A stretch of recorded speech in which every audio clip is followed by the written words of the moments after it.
Why did they never notice her? Why did the men in her village only see a child with braids and not the sharpness in her eyes? On that morning in Siberia, as the wolf prowled beneath the trees, 12-year-old already knew the answer. The world had never been built to notice girls like her. The frost clung to her lashes. Her cheek pressed hard against the wooden stock of her grandfather's rifle, so cold it burned. She inhaled, slowly, quietly, watching how her breath formed tiny crystals in the -20 air. Each cloud drifted like a betrayal, an unguarded signal to the predator moving soundlessly below. The gray wolf, the villagers had named it Ghost. 3 sheep already torn apart, winter supplies dwindling, mothers whispering in fear, and yet the men of village had returned empty-handed, rifles slung across their shoulders, excuses on their lips. Too clever, they muttered, too fast. But had followed the tracks all morning, boots sinking into snow crust, senses sharpening. She saw the broken paw prints where the wolf had circled back to confuse pursuers. She saw the faint curl of disturbed snow where it had paused, listening. She was only 12, but her mind was older. Beside her, her grandfather whispered, "Steady, little wolf, feel the wind, taste the cold, become the forest." His voice was calm, low, filled with the quiet patience of a man who had survived 4 decades in these unforgiving lands. But the truth was, didn't need his guidance anymore. She had already absorbed the lessons the way dry soil drinks in rain. Through the battered scope, she watched Ghost move with the confidence of a king. Scar tissue crisscrossed his muzzle, proof that no bullet had yet found its mark. Hunters swore he could vanish when danger drew near. Some believed he was more than an animal, a shadow stitched into the Siberian night. Her heartbeat thudded inside her chest, quick, powerful, almost deafening. Yet her hands remained still. She adjusted the rifle as if it were part of her own body. 3 hours of tracking had led to this. The distance, perhaps 380 meters, maybe closer to 390. The wind pulled from the northeast at 8 kilometers per hour. She felt it on her cheek, tasted it like salt. She saw how the snow's surface shifted in faint, delicate currents. The wolf moved again, steady, unaware. She predicted where he would be in 3 seconds, in 5.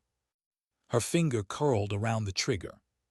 Her grandfather whispered, "Now," but was already ahead of him. The shot cracked through the silence like thunder splitting the forest sky. Birds erupted in chaos, wings slashing the frozen air.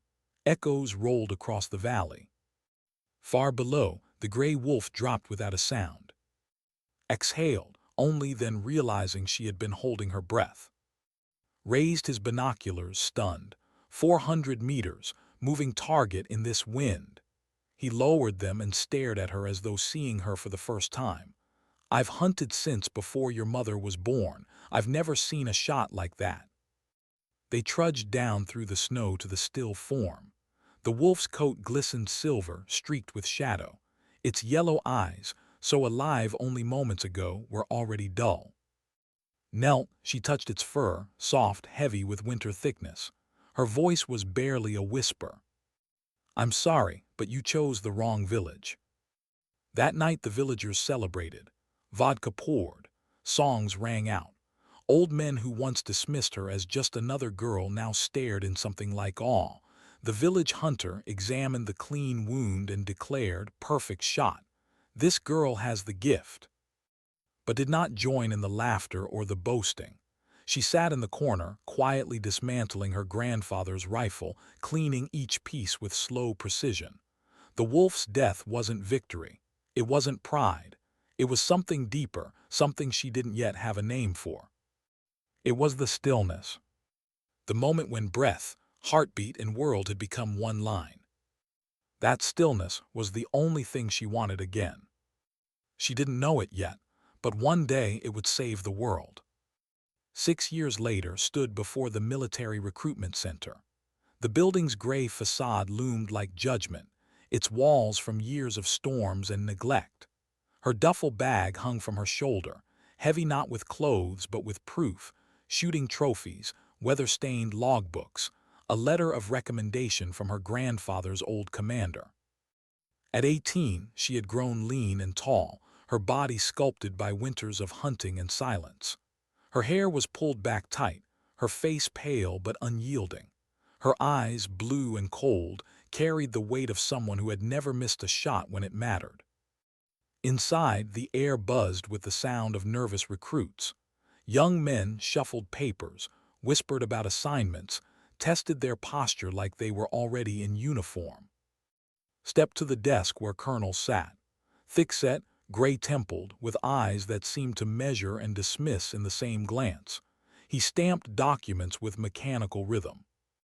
Next, he barked.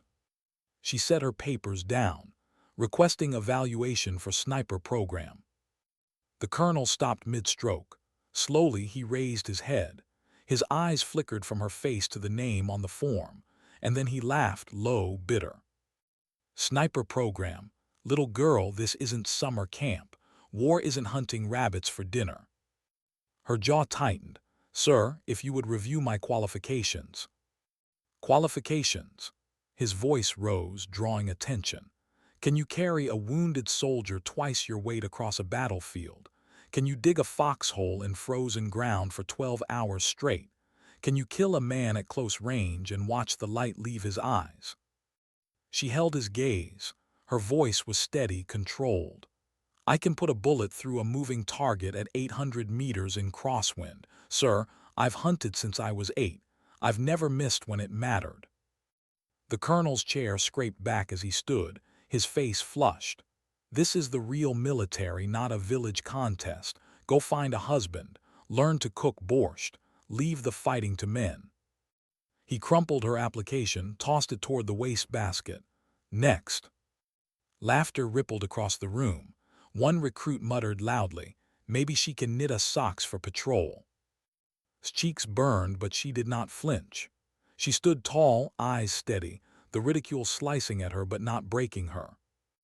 That night, alone in her small hotel room, she stared at the rejection letter. Unsuitable for combat roles due to physical limitations and gender restrictions. Her grandfather's words echoed, every shot is possible, little wolf, if you understand the mathematics of death. At 2 a.m. made her decision. She slipped into the cold night and climbed the fence of the training grounds.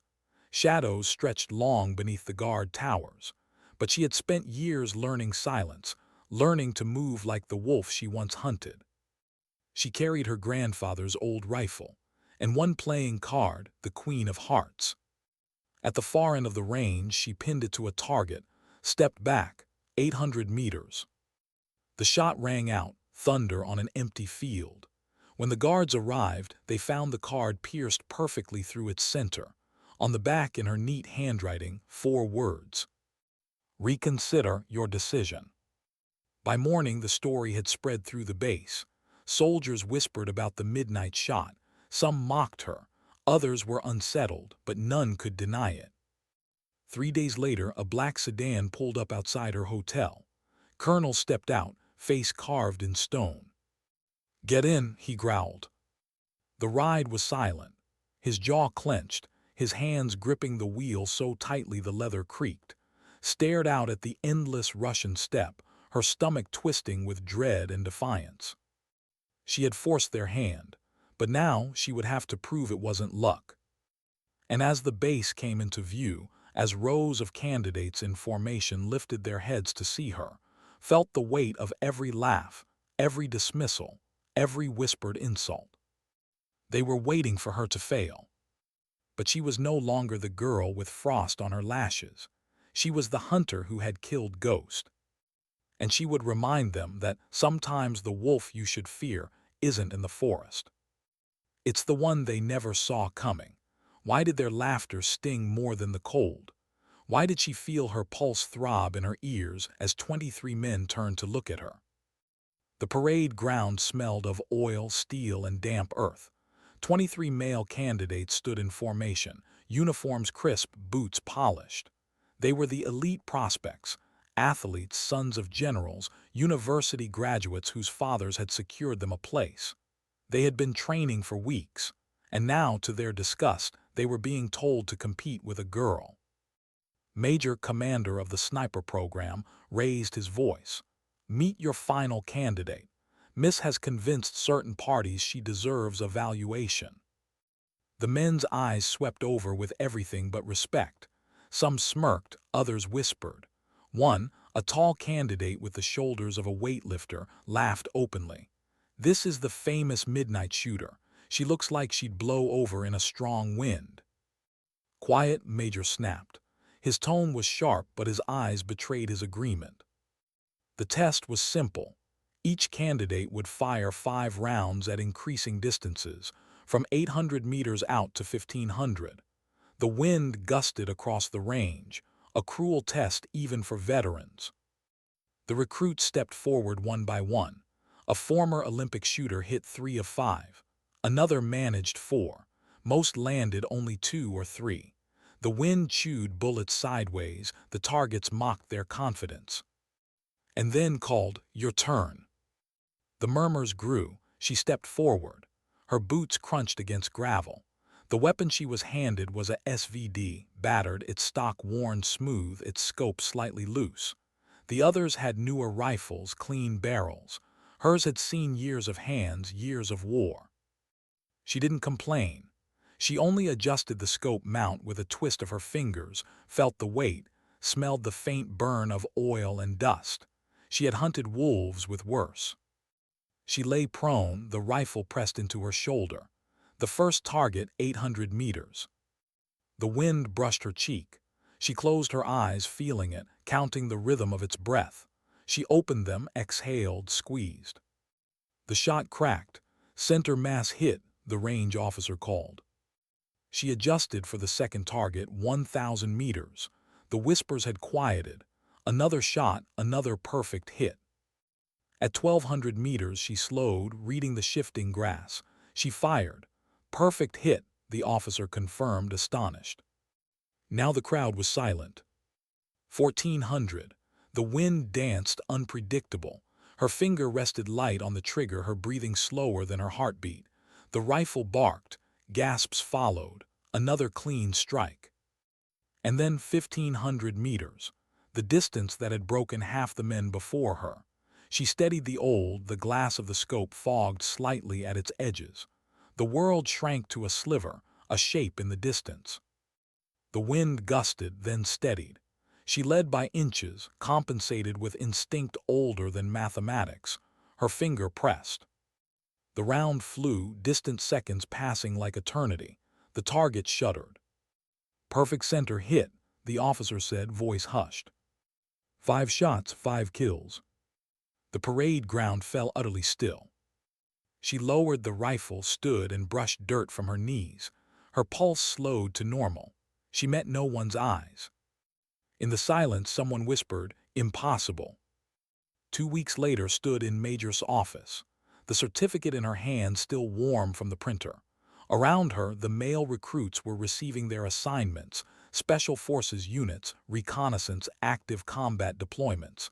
Their names echoed: Chechnya, Georgia, Syria. Next called. Stepped forward. He didn't look at her as he handed her an envelope. "Congratulations on your adequate performance." She tore it open. Her heart sank. "Border Post 47, Kamchatka Peninsula, reconnaissance and surveillance duties." Her throat tightened. "Sir, there must be some mistake. This is a watch post assignment." Leaned back, lips curling. "No mistake, you wanted the military. Now you're in. Border security is vital. You'll be watching for smugglers, writing reports. Consider it an extended camping trip." Behind her, she heard the weightlifter who had mocked her, receiving orders to an elite sniper unit. Rifle, spotter, deployment to active conflict. Everything she had earned. Walked out with her orders clutched in her hand, her chest hollow. The corridors felt longer, the air heavier. She had outshot them all, and still, they had sent her away. The flight to Kamchatka was endless. The land below grew emptier, colder, more desolate with each passing hour. When the plane touched down, she stepped into air that smelled of salt and snow. Border Post 47 sat on a ridge overlooking the Bering Strait, a scattering of prefabricated buildings that looked abandoned even when inhabited. The nearest town lay 200 kilometers away. Captain greeted her with a sneer. "So, you're the famous female sniper." His eyes flicked up and down, unimpressed. "Forget everything you learned. Here you're a security guard." He handed her binoculars, a logbook. "Your job, watch the coast. Write what you see. Fishing boats, cargo ships. No rifle, no operations, just watching, just writing." Her quarters were small, a bunk beneath a window crusted with frost. Her office, a concrete bunker with radios, telescopes, and silence. For 12 hours a day, she sat staring at gray ocean, recording the flights of seabirds, tracing shipping lanes no one cared about. The others treated her as an outsider. Conversations in the mess hall stopped when she entered. Training exercises excluded her. Even laughter felt heavier, sharpened with mockery. And yet refused to rust. Each dawn, before the post stirred, she trained alone. She tracked birds with binoculars as though they were targets. She calculated wind speed by watching grass, memorized distances by watching shadows. She mapped every ridge, every rock, every possible firing position in a 50-kilometer radius. If they would not let her fight, she would prepare anyway. 3 months passed before something broke the monotony. A fishing vessel, ordinary at first glance, but notice the details, the way it appeared every Tuesday exactly at 800 hours, the way its nets never dropped, the way its hull rode too high, too empty. She logged everything, the name on its side, the faces of the crew, the way it followed the same line like a ritual. When she presented the report to, he barely glanced. "It's just a fishing boat, stop chasing ghosts."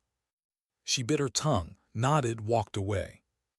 But inside, a quiet certainty grew. She had seen patterns no one else saw. She had trusted her instincts before. And one day she knew they would need her again. Nights in Kamchatka were long. Wind howled against the metal walls, rattling them like bones. Lay awake on her bunk, staring at the cracked ceiling, replaying the laughter of the men who said she didn't belong. Was this it? All her skill, her precision, wasted on bird counts and ship logs. But even in the silence, she remembered her grandfather's voice. "Every shot is possible, little wolf." And so she waited, she prepared, she kept her stillness alive. Because in her gut she knew. The world hadn't ignored her forever.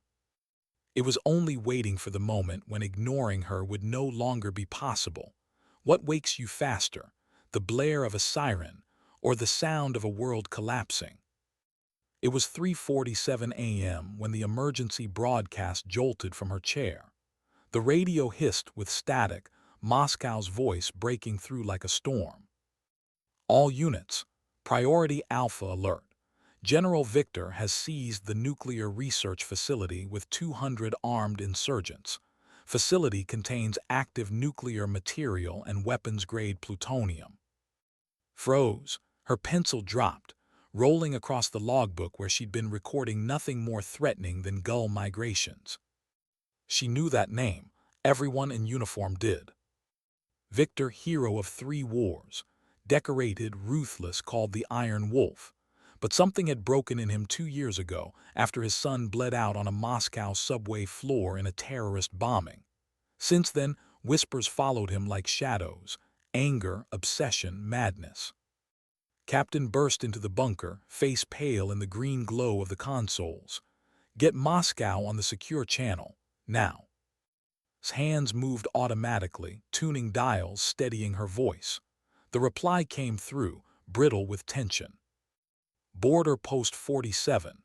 General has barricaded himself inside the command center with nuclear activation codes. He demands restoration of the Soviet order. If his demands are not met, he will detonate a tactical nuclear device in Moscow." Her throat dried. "Casualty estimates?" she asked quietly, though the answer was already forming in her mind. The voice crackled. "Immediate casualties 500,000. Radiation 2 million more. Deadline 72 hours. Sank into a chair. His lips moved, barely audible. He's really going to do it. For 6 hours, sat locked to the radio as fragments of information bled in.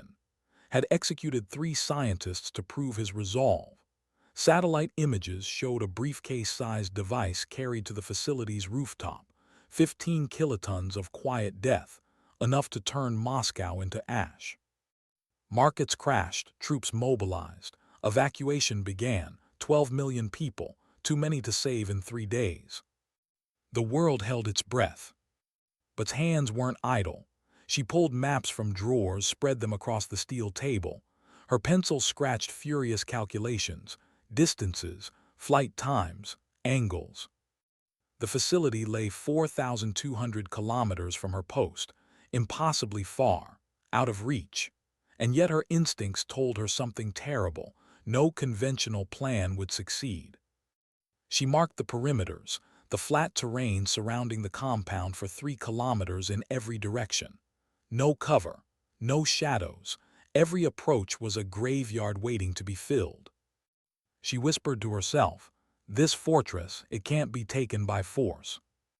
But her mind was already spinning toward the only other possibility. A shot. Not just long, beyond long, 7,000 meters. She sat back, hands trembling. The number was absurd, ridiculous. The longest kill in history was barely half that distance. Experts called it physically impossible. And yet, her grandfather's words rose in memory. Every shot is possible, little wolf, if you understand the mathematics of death. The hours bled away. Negotiators begged, pleaded, threatened. The UN convened in emergency session, and its voice broke across the world like a knife. Where was peace when my son died on your subway floors? Where was justice when our nation rotted under your corruption?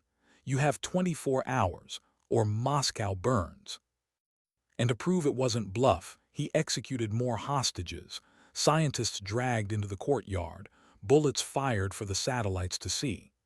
Their bodies lay twisted in the snow, stark against the white, a message written in blood. Closed her eyes, fists tight, nails biting into her palms. She had never met them, but she knew they were people who had kissed their children goodbye that morning, expecting another tomorrow. The countdown ticked on. At 600 hours, 18 hours before detonation, the briefing from Moscow reached border post 47. Spread the satellite images across her desk, leaned over them, swearing under his breath. My God, look at this fortress. Machine gun nests layered at every corner. Anti-aircraft missiles bristled from the roofs. Thermal sensors sweeping the ground. Seismic monitors beneath the soil. And there, at the center, the command bunker 47 meters above ground. Reinforced walls. Bulletproof glass. A man inside with a finger on the dead man's switch. Closest a team can get, asked. Traced a finger across the maps. 7,000 meters. Anything closer, the sensors picked them up.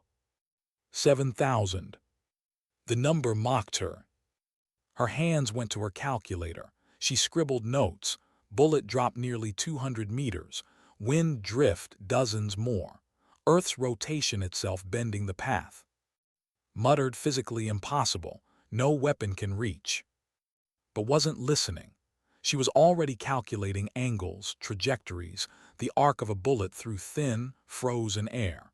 She felt the weight of it not in theory but in muscle memory. It wasn't possible, and yet she couldn't stop thinking, what if? 14 hours before detonation, requested an emergency conference with Moscow command. The screen flickered.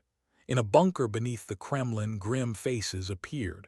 General, the same man who once crumpled her application in his fist. The defense minister. General's staff, all gaunt with sleepless nights. General's voice cut sharp. Border post 47, we're told you have intelligence. Took a breath. Sir, I believe I can neutralize General with a single shot from the 7,000-meter perimeter. The silence that followed was suffocating. finally leaned forward. Are you suffering altitude sickness? The longest confirmed kill is 3.5 kilometers. You suggest doubling it. That isn't marksmanship, it's fantasy. She clicked her laptop, projecting her calculations. Sir, I've run the numbers. Wind consistent from northeast at 12 kilometers per hour. Pressure stable. Temperature gradient favorable. Bullet drop 187 meters. Wind drift 23 east. 8 meters. Mathematics, the defense minister scoffed. We're preventing nuclear war, not solving equations. She pressed on. It is possible with modified rifle and match-grade ammunition. Slammed his fist against the table. Theoretically possible. We're speaking of 500,000 lives. Do you understand? We do not gamble on fairy tales. Her voice tightened. Sir, the conventional assault will fail. His defenses are too strong. By the time your troops close half the distance, he will detonate. That's enough, snapped. We have teams, decades of combat experience. We don't need some girl at a border post telling us the impossible. The screen cut. The room went dark. Sat frozen. She had offered them everything. They had laughed, dismissed her exactly as before. But this time the cost was not pride. It was millions of lives. The wind clawed at the bunker walls. She stared at the maps, the ballistic tables, the countdown clock glowing red. 11 hours 37 minutes. The radio buzzed with Moscow's desperate voices, but she tuned them out. She knew what she would do, even if the world never asked. Because impossible or not, someone had to try. At 2 a.m., the bunker door opened. The same man who once laughed at her on the parade ground. His face was pale, drawn, but his eyes carried a quiet fire. He whispered, "We need to talk." She frowned. You should be preparing for the assault." "I am, and I know it will fail." He dropped a duffel on the table, unzipped it. Inside lay a rifle unlike anything she had touched, sleek, black, impossibly long-barreled. "This," he said softly, "is a prototype M200, experimental. Effective range maybe 4,000 meters. I stole it, with match-grade rounds, and a ballistic computer." His heart hammered. She lifted it, felt its balance, precision, perfection. 7,000 is still impossible, she murmured. "I know, but you've made shots no one else could, if anyone can." His voice trailed off. "Our assault has a 20% chance. 5%, but 5 is better than nothing." The clock glowed red, 10 hours 43 minutes. Her hand rested on the rifle's grip. 8 hours to prepare for the impossible. 8 hours to save a world that had never believed in her. How do you prepare for the impossible? How do you steady your hands when you know the fate of millions rests in the twitch of one finger? Lay prone on the frozen outcrop, 7,000 meters from the facility. The prototype rifle stretched before her like a black spear, its barrel pointed at a fortress that seemed more myth than structure. The night was dying into gray dawn. Mist clung to the valley floor, fragile, temporary, like hope itself. Through her scope, she watched the shadows of Russia's best soldiers advance. Black uniforms moved low against the barren ground. Alpha team at the front, among them. Behind, 2 more teams spread wide, carrying enough firepower to flatten a city block. Her earpiece crackled softly. "Alpha team, this is command. You are cleared for approach. Radio silence from here." Whispered into her throat mic, her voice measured, calm. Wind speed 11 kilometers per hour, holding steady. Visibility good. No thermal distortion. She adjusted her scope, eyes narrowing on the looming compound. Machine gun nests crouched at its corners like metallic predators. Anti-aircraft missiles tracked the skis with patient menace. And at the highest point, the nuclear device sat exposed, its red countdown display glowing faintly even through glass. Humanity's death clock. The soldiers moved past the 6,000-meter line. Her muscles tensed, her breathing slowed. And then light exploded. Flood lamps blazed to life, banishing shadow. Klaxons screamed. The facility lit up like a wounded beast thrashing awake. Contact, contact. Voice crackled, sharp with urgency, multiple positions firing. The world turned red and white as tracer rounds tore across the valley. Machine guns roared. The barren landscape became a slaughterhouse. Clenched her jaw, her scope tracking soldiers she had trained beside. Men who had mocked her, yes, but also men who laughed at dawn drills and shared cigarettes in the cold. One by one, they fell, caught in the storm of fire. Fall back, Command's voice screamed into the comms. But it was too late. Half of Alpha Team lay broken before the order even reached them. Bravo Team pressed forward, refusing retreat, and was ready. Mines erupted, staggered explosions rolling like thunder, tearing craters in the earth. Even at 7,000 meters, felt the concussions beneath her chest, the shockwaves humming through her bones. Jesus Christ, someone gasped over comms. We're being ripped apart. Scope snapped to the command bunker. A figure moved behind the glass. A man in uniform, watching, not frantic, not panicked, cold, calculating. He stood like a general on parade as though the blood below was his orchestra. Command, this is Alpha, his voice rasped. We've lost 60% of force, haven't reached the 4,000-meter line. Static followed. Then Command's grim order, Charlie Team abort, withdraw immediately, mission abort. Through her scope, saw the medics trying to drag bodies back through the killing field. Their Red Cross armbands glowed under the floodlights, targets painted on their arms. Bullets found them anyway. Her finger brushed the trigger guard. Not yet, not yet. The countdown clock glowed. 4 hours, 23 minutes. Her radio hissed. This is Overwatch. I have eyes on target, requesting permission to engage. The reply was immediate. Negative, Overwatch, withdraw with assault teams. Mission is scrubbed. Her jaw clenched. She stared through the scope at the bunker, where a madman stood with the power to erase Moscow. Around her, the wind whispered across the Kamchatka rocks, carrying snow, carrying silence, carrying judgment. She switched off her radio. If the world's commanders lacked the courage to authorize it, then she would carry the burden alone. For 2 hours lay motionless. Her body fused with the stone beneath her. The medics worked the valley floor, retrieving survivors, abandoning the dead. The air stank of gunpowder even from this distance. She ignored the desperate calls from command. She ignored her own hunger, her thirst, the ache in her muscles. Every second she adjusted her scope, recalibrated wind drift, remeasured barometric pressure. Her ballistic computer spat out numbers that would terrify any sane soldier. Bullet drop, nearly 190 meters. Wind drift, 24 northeast. Deflection, 8 meters. Numbers that belonged not to war but to fantasy, and yet turned them into a firing solution, piece by piece. At 10:37 a.m., the countdown showed 3 hours, 47 minutes. The mist burned away, exposing every corpse in brutal clarity. Her scope locked onto his window. He moved inside, packing calmly, occasionally touching the briefcase's keypad. He appeared almost serene, a man prepared to end millions with the press of a button.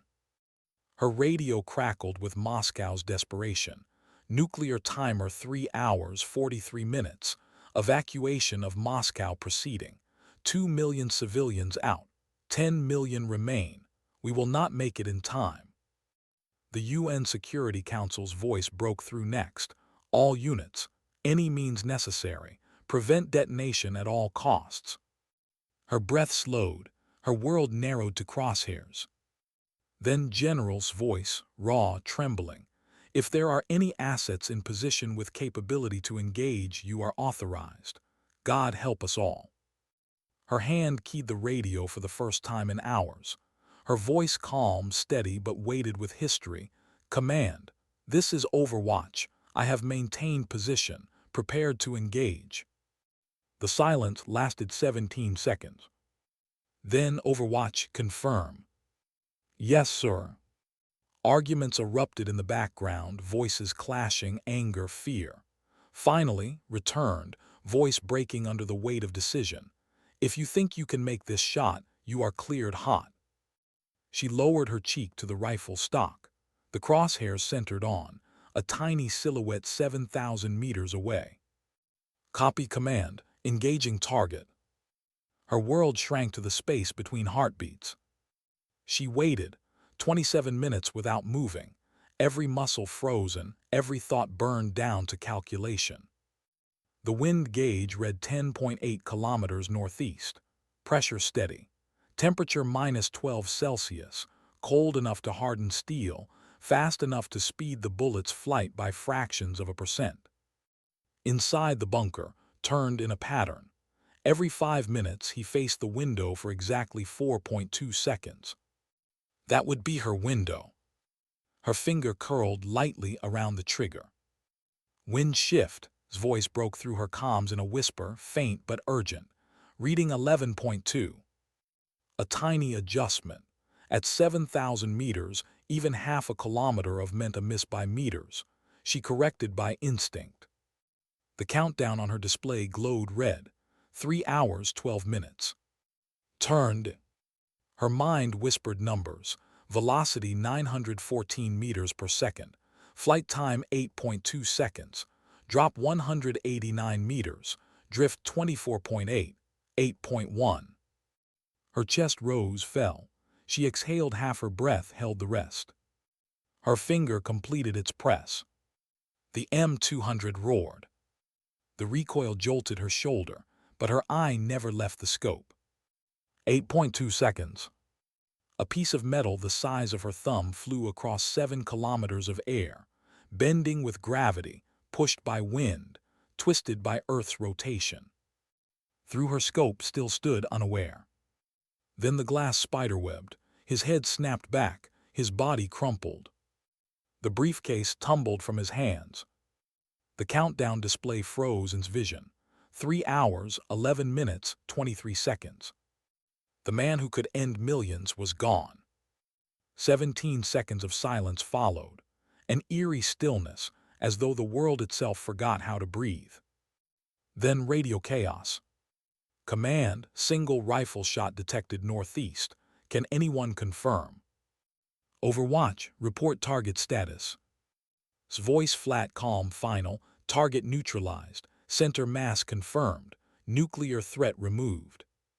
In the bunker, second in command stared at the blood, the shattered glass, the fallen leader.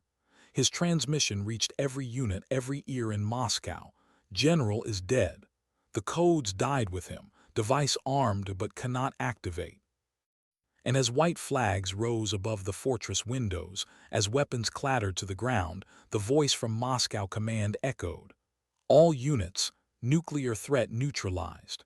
Repeat, nuclear threat neutralized. Rolled onto her back.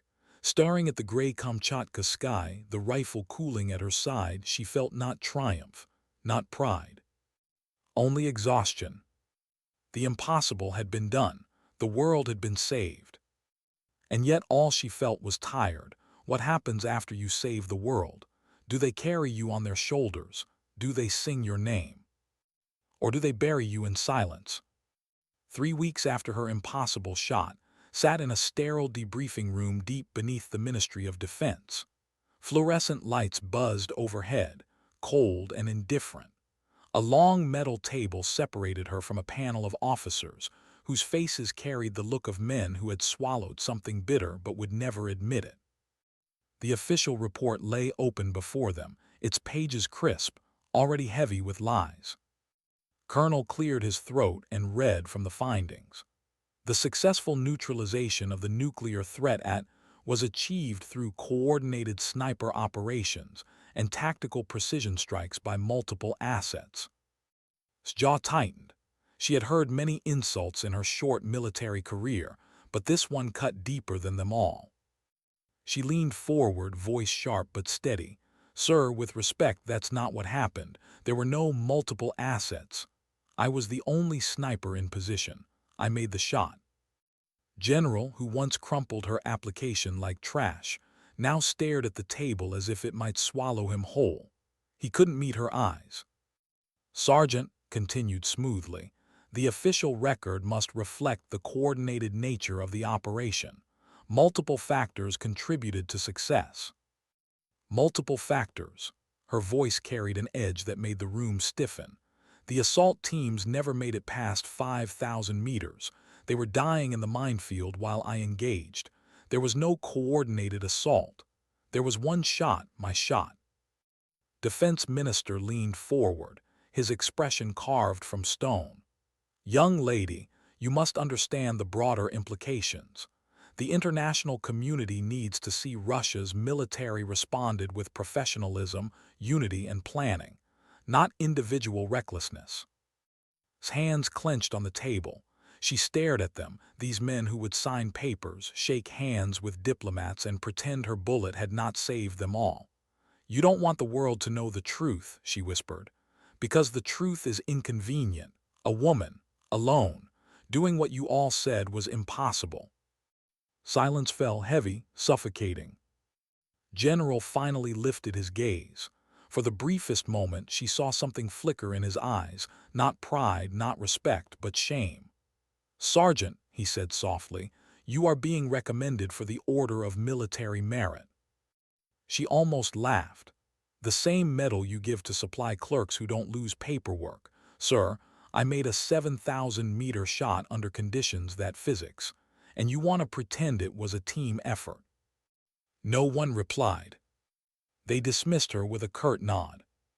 And just like that, the greatest sniper shot in human history was buried beneath bureaucratic ink. The weeks that followed were colder than Kamchatka ever had been. Television broadcasts spoke of elite Russian forces neutralizing a nuclear threat through coordinated tactical operations. Press briefings credited advanced planning and professional execution. Maps and charts were shown to reporters, arrows drawn, movements described, movements that never happened. Her name was absent, not a whisper of her. She sat alone in her quarters, metal case unopened on the desk, listening to a world that had been saved by her bullet, yet pretended she had never pulled the trigger. For the first time in her life, the silence felt like defeat. But truth has a way of slipping through cracks. One evening, she received a message to meet in a mall in Moscow. The city still pulsed with life, millions going about their days unaware of how close they had come to never seeing another sunrise. She walked into its air warm with steam and chatter. At a corner table waited. He slid a newspaper across the table, folded to an inside page. The headline small, but the words undeniable. The ghost shot. How one sniper saved Moscow. Marina, he said. Investigative journalist, I told her everything. She checked the satellite records, the math, the ballistics, the stories from survivors. Stared at the page, her heart pounding. Her name was there, buried in a long article, but there, not erased, not. They'll hate you for this, she whispered. Shook his head. They'll hate me, but I don't care, the truth matters. Soldiers are already talking, in the mess halls, in encrypted forums. They call it the ghost shot. They call you the woman who made the impossible kill. Sipped her tea, staring into the rising steam. Her voice was quiet. Does it matter? The world didn't end, that's what counts. It matters, said firmly, because you proved them wrong about women, about limits, about what's possible. They can't silence that forever. For the first time in weeks, she smiled, just a faint curve of her lips, but real. Then I suppose they'll have to live with being wrong. But not all consequences could be buried. Behind closed doors, generals seethed. A leak like this was dangerous. The truth gave the wrong impression, that the impossible had been achieved not by them, but by a soldier they tried to forget. And yet quietly changes began. Orders trickled down to sniper schools. Ballistic equations, once dismissed, were re-examined. Instructors whispered about firing solution. Training manuals began to shift. The brass might erase her name, but they could not erase her method. And in the barracks, in the dorms, in whispered conversations after lights out, recruits told the story of the girl who was told to cook, who was told to leave war to men, the girl who lay alone in the rocks and pulled the trigger that saved millions. They called her the ghost in the scope. At night, walked the streets of Moscow, listening to a city that was alive because of her. Streetlights glowed gold on the river. Children laughed as they chased each other across squares. Lovers held hands, unaware their time together had been borrowed from fire. She leaned on the cold rail of a bridge and stared at the water below. She felt pride, but also something heavier. No one would know her name in the parades. No one would sing her story in classrooms. But she knew. And maybe that was enough. Or maybe it was. Because deep down, she understood something her commanders never would. Heroism doesn't live in medals or official records. It lives in silence, in the stillness between heartbeats, in the moment you act, not for glory, not for recognition, but because the world needed someone and you were there. And when the history books skipped her name, when men in suits claimed victory, she held onto that truth like a weapon. Sometimes dignity doesn't speak. It simply acts. What happens when a story is too powerful to silence? Do they bury it deeper, or does it rise through cracks like weeds through stone? Months passed and Moscow's official narrative remained unchanged. A coordinated military operation carried out with precision, professionalism, and unity. Reports spoke of battalions, of strategies, of teamwork. Every press release was polished, every medal ceremony staged. Generals took credit. Politicians smiled before cameras. But in the barracks, the story was different. Recruits whispered over ration tins. "Did you hear about the shot?" one asked. 7,000 meters. "Impossible," another replied, shaking his head. "Then how is Moscow still here?" came the answer. The tale spread like smoke through corridors, carried in encrypted messages and late-night conversations. Soldiers gave it a name, the ghost shot. Some said it was myth, propaganda, impossible. Others swore they'd seen the ballistic records, read the classified cables. And always the name whispered alongside it. Officially, she was nothing more than a sergeant, quietly reassigned, given no command, no recognition. Her life returned to silence. Days blurred into weeks in a modest Moscow apartment, its walls bare, its air stale. She rose before dawn as she always had, running through streets where no one recognized her. She trained in secret, calculating wind patterns across rooftops, measuring distances along bridges. Old habits refused to die. Sometimes she watched the news. Generals draped in medals spoke of Russia's strength. Analysts debated how close the world had come to nuclear fire. None mentioned her name. Yet every now and then a whisper slipped through, a journalist hinting at an unconfirmed lone sniper, a foreign analyst mentioning an engagement beyond known ranges. The truth flickered like a candle they couldn't snuff out. And when she walked through crowds, she sometimes heard it. Quiet words, half-believed rumors. The ghost in the scope. She didn't seek the spotlight. She didn't crave glory. But the silence weighed on her more than she expected. One night, sitting alone in her kitchen, she laid out her grandfather's old rifle. The wood was, the barrel worn. She ran her hands over it the way one might over an old photograph. Every shot is possible, little wolf, if you understand the mathematics of death. He had taught her to see patterns where others saw chaos, to trust the stillness, to breathe with the earth. It wasn't magic that had saved Moscow. It was discipline, patience, and a refusal to believe the word impossible. And now, though they erased her name, her method was spreading. Quietly, discreetly, but unstoppable. Instructors at sniper schools began slipping new problems into training exercises. Calculate for 4,000 meters, they said, though no official doctrine supported it. Factor thermal distortion. Young cadets stared at impossible numbers, shaking their heads. Why are we doing this? The instructors only muttered, because one day you might need it. By the end of that year, the whispers reached beyond Russia. NATO instructors asked questions. Israeli specialists referenced the method without citation. At Fort Benning, U.S. trainers debated whether such a shot could even exist, and yet they studied the equations anyway. Her name wasn't in the textbooks, but her fingerprints were. Meanwhile, the journalist Marina refused to let the story die. Her article had earned her enemies, censors, threats, surveillance. But it had also earned her awards, international recognition. She gave interviews in London, Washington, Geneva. She spoke carefully but firmly. The official story is false, she said. I've seen the ballistic data, I've spoken to soldiers, I've reviewed classified leaks. One woman made that shot. Without her, Moscow would be ash. Governments bristled, officials it, but the more people believed. And slowly the myth grew. Herself watched from the shadows. She read articles she never asked for, saw online forums where strangers debated her existence. Some called her a ghost, others insisted she was propaganda.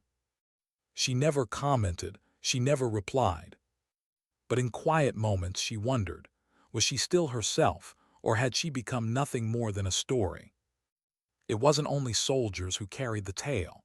Young women did too. At recruitment centers, more girls stepped forward. At academies, more requested sniper evaluation. Most were turned away. Some persevered. Why are you here? Instructors sneered. Their answers varied, but one thread wove them together. Because if she could, why can't I? Never met them, but she heard the echoes, and in those echoes she felt something close to hope. Yet the silence still hurt. One evening met her again, this time in a quiet Moscow square. He was older now, hardened by scars of combat, but his eyes still carried the same fire. They'll never admit it, he told her. Not fully. Men like my father, men in power, they can't stand the thought that everything they knew was wrong. Shrugged, pulling her coat against the cold. I don't need their medals. But others do, pressed. They need to see you, to know it wasn't myth, that it was flesh and blood, that it was possible. Her gaze turned to the crowds passing, each life untouched by the horror that could have been. Children tugged at their mothers' coats. Lovers walked hand in hand. Old men smoked in silence. I didn't take the shot for recognition, she said softly. I know, replied, that's why it matters. And so the story grew, not in official histories but in whispered ones. Instructors taught equations they weren't supposed to. Cadets passed around diagrams, some scrawled with her name, others not. The ghost shot lived in the silence between pages. And though remained unrecognized, the world she had saved was slowly reshaping itself around the truth she had forced upon it. At night, when the city lights glittered across the river, sometimes asked herself, did it matter if they never wrote her name? The answer came in pieces, in the stories of young cadets, in the defiance of Marina's articles, in its loyalty, and in the simple truth that Moscow still lived. Sometimes history isn't carved in stone, sometimes it's written in whispers.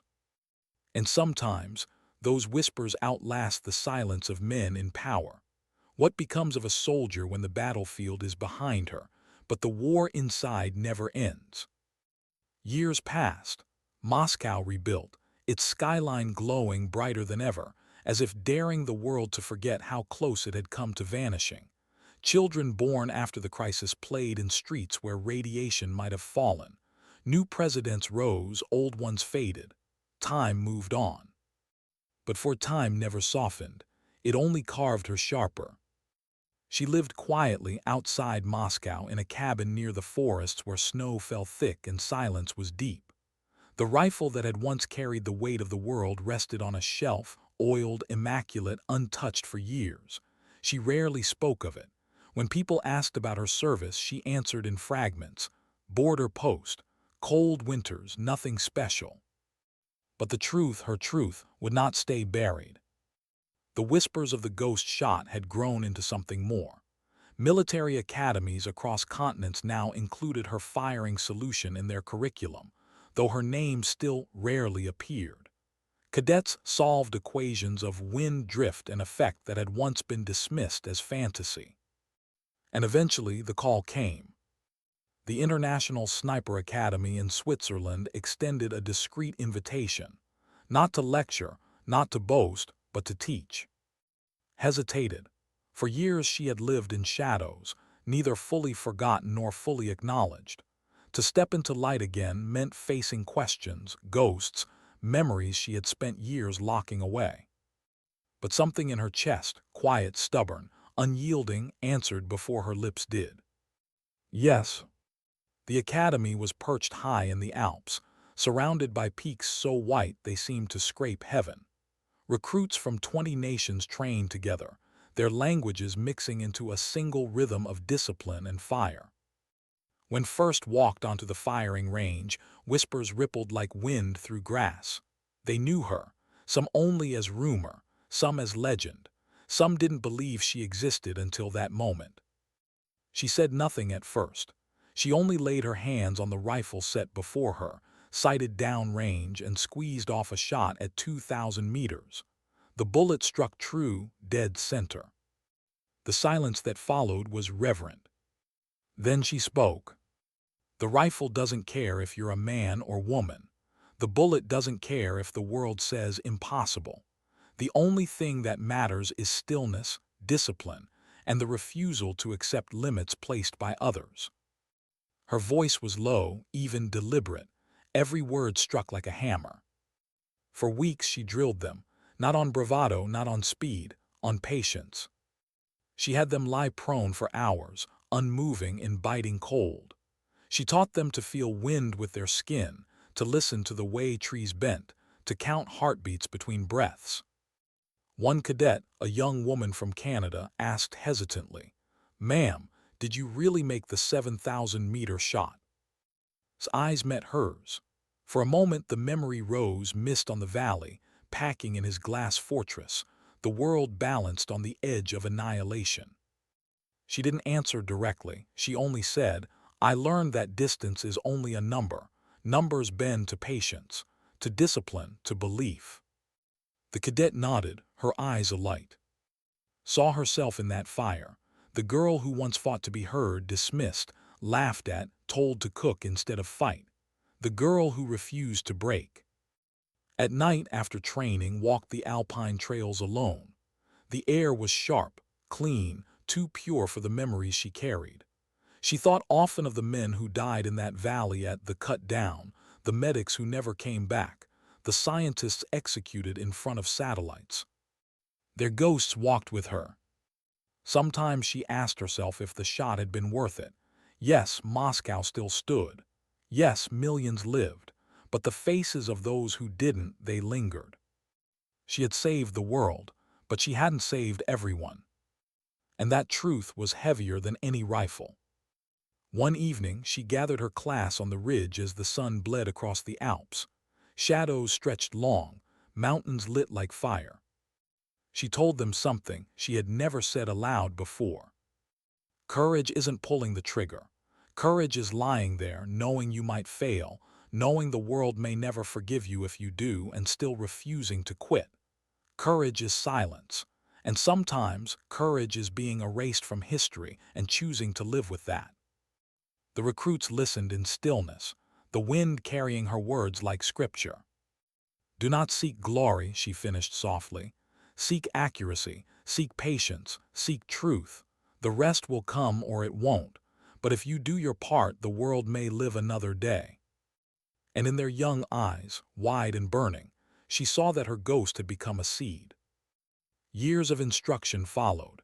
Cadets graduated, some to wars, some to peacekeeping, some to lives that never saw combat. But all carried with them a fragment of her teaching, the stillness, the discipline, the refusal to bow to the word impossible.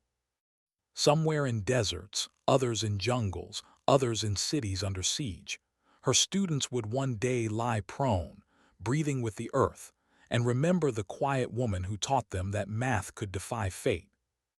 And though few would know her name, every shot they made carried a shadow of. But even as her influence grew, she remained haunted. In quiet moments, she replayed the 8.2 seconds it took her bullet to fly across the valley. 8 seconds that separated life from extinction. 8 seconds that defined her forever. And in those 8 seconds, she was never certain if she had saved the world, or simply delayed its end. What does it mean to become a legend when legends are lonely?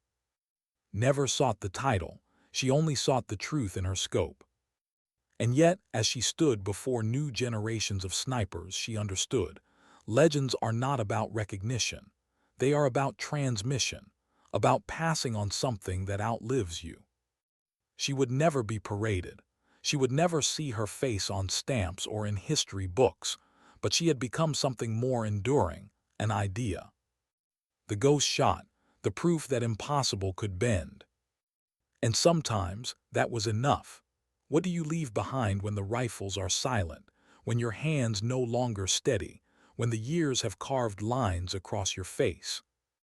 Lived long enough to see herself become a shadow. Decades had passed since the morning she lay in the Kamchatka rocks with the weight of humanity pressed against her shoulder. The world had moved forward. Moscow stood tall. Nations rose. Wars came and went. Children were born into light that should have been swallowed by fire. And she grew old quietly. Her cabin by the forest remained her refuge. The shelves stacked with books, the rifle still gleaming with care though unused. Her hair, once dark, had faded to silver. Her steps slowed, but her eyes, they had not dulled. In their gray depths lived the memory of impossible distance, of wind and mathematics and fate bound together in one pull of a trigger. Few knew her story, fewer believed it, but the myth never died. Whispers carried on. Recruits in academies still murmured of the ghost shot. Military instructors in Russia, in America, in places she would never visit, still drilled equations that had once been hers alone. Sometimes she read of them, students she had taught in Switzerland, now older themselves, training their own cadets. They passed down her lessons without her name, and still she smiled. It was enough, because she had never wanted the parades. She had never needed her name etched in metals or carved into stone. She had wanted one thing only, that the world would live another day. And it had. On winter nights, as snow fell against her windows, she dreamed of that valley, the silence before the shot, the way the air held its breath as the bullet flew, the stillness after when time seemed to stop. But her dreams were not only of triumph, they were of faces, the men who never returned from, the medics cut down, the scientists executed before satellites. She carried them all, even as years wore her down. Ghosts do not fade with age. Sometimes she whispered their names into the cold, as if the wind itself might carry them somewhere beyond, where recognition was not needed. In her final years, she no longer taught. Her body could not endure the hours prone in the snow, the marches, the weight of rifles. But younger soldiers still came to her door. Some came out of respect, others out of curiosity, others chasing a legend. They found an old woman with a tired smile, who brewed tea in chipped cups and asked about their families before answering questions about war. "Is it true?" they asked her. "Did you really make the shot?" Her reply was always the same. A shrug, a pause, and then, "Does it matter? Moscow still stands." They would leave unsatisfied but thoughtful, and that was enough. On a late autumn evening, as leaves burned red against the horizon, came to visit one last time. He was gray now, his body stiff from years of scars, but his voice still carried that steady weight she trusted. They sat together on her porch, watching the forest sink into dusk. "Do you ever regret it?" he asked softly. Her eyes narrowed on the falling light. "Regret what?" "Pulling the trigger." She sipped her tea, the steam rising between them. For a long moment she didn't answer. The silence stretched. Only the wind spoke. Finally, she said, I regret that so many had to die for one shot to matter, but the shot itself, no, if I hadn't, none of this would be here. Nodded, his gaze heavy with unspoken truth. You know, he murmured, they still talk about it.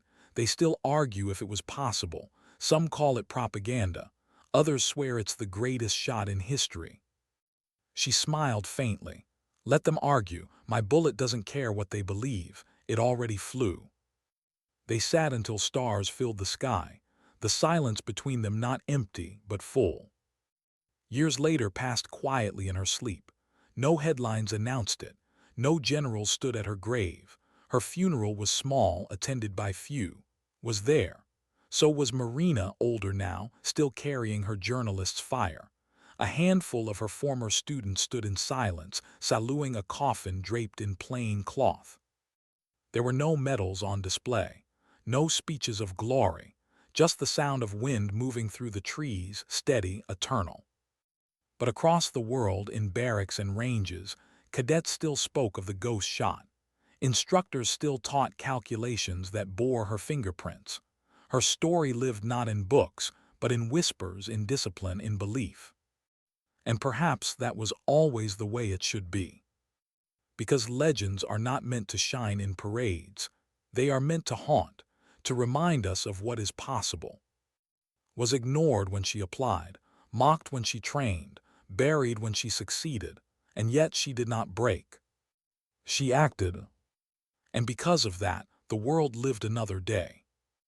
In the end, her story is not about a bullet. It is not about a record shot, or military pride, or even survival. It is about dignity, silent, enduring, the kind that does not beg for recognition, does not shout for reward, does not fade with denial. Sometimes dignity doesn't speak. It simply acts.